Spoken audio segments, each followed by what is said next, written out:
खरं म्हणजे पवारसाहेब मोठेच आहेत. आज इतके वर्ष ते राजकारणामध्ये आहेत.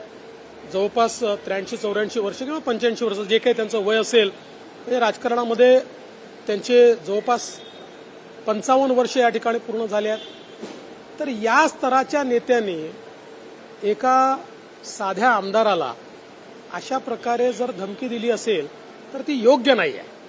मला असं वाटतं की त्यांनी म्हणजे मी काही त्यांना सल्ला देण्या एवढा मोठा नाही आहे, पण त्यांनी याचा पुनर्विचार करावा. शेवटी ते कुठल्या स्तराला आहेत आणि जर अशा प्रकारे ते आमदारांना धमक्या द्यायला लागले तर मला असं वाटतं कुठेतरी त्यांचा जो स्तर आहे तो खाली येईल.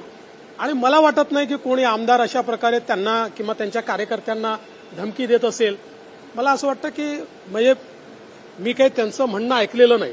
तुम्ही जे म्हणताय त्याच्या आधारावर मी माझी प्रतिक्रिया देतोय, पण मला हे काही योग्य वाटलेलं नाही.